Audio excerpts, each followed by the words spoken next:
bring attention to us. He quickly removes his hand, swallowing hard. I'm sorry. I shake my head before turning my body away from his. I feel tears stinging my nose, but I fight them back. No way am I going to cry now.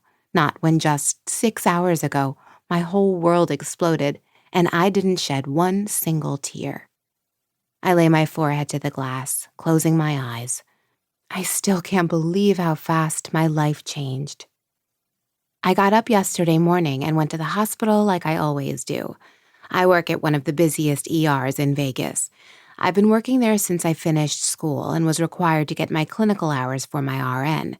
As soon as I walked into the building, I was loaded down with work.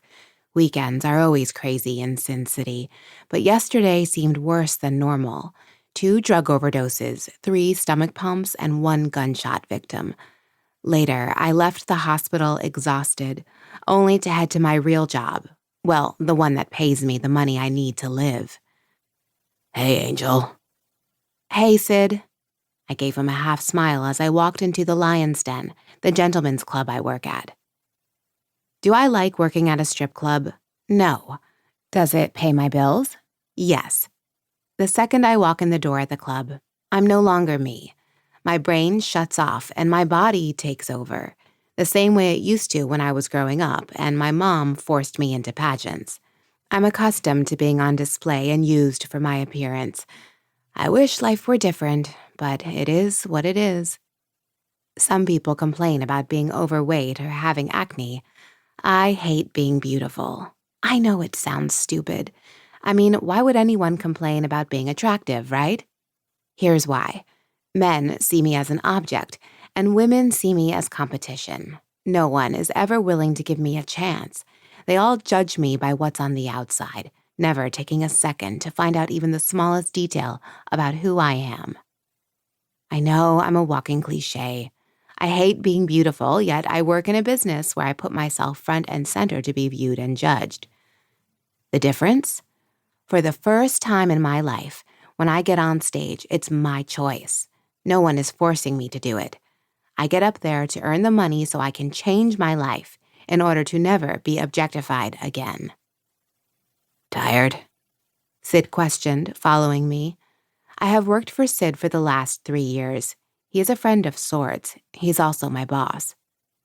Yeah, I can't wait until my clinical hours are over and I can start working at the hospital full-time instead of having 2 jobs. I don't like that I won't see your face all the time, but I know you need to move on.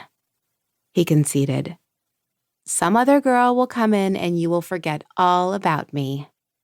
Never, Angel. His eyes moved over my face and he shook his head. You're working VIP tonight. He followed me down the hall towards the dressing rooms. Sure, I agreed, already exhausted.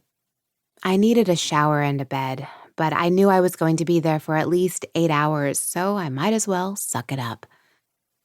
The guys coming in are important, so you need to make sure they're happy the whole time they're here. I have done this before, I reminded him, stopping outside the dressing room door to frown at him. Normally, I wouldn't say anything, you know that. But I gotta go get on a plane, so I won't be here to check on them. I'll make sure they're taken care of, I assured him. Thanks, Angel. He kissed my forehead like he often did before walking away. I watched him go for a second before pulling myself together. Oh, look who's here, Tessa said as soon as I entered the dressing room. I ignored her and tossed my bag into my locker before pulling my scrubs off. Tessa was a bitch. She was just like the girls I used to compete against in pageants. To her, life was a competition and she was determined to come out the winner, even if she had to throw everyone else under the bus on her way to the top. Mick said I could work VIP tonight, she said to one of the other girls in the room. I ignored her again, knowing better than to tell her that it wasn't happening. I was sure Mick had told her that, after she'd taken him in the back room and given him something to convince him. Pixie said the guys coming in are some big-time land developers, so you know the tips are going to be outrageous. Thank God, because I need to have my tits redone, and that shit is not cheap. I rolled my eyes and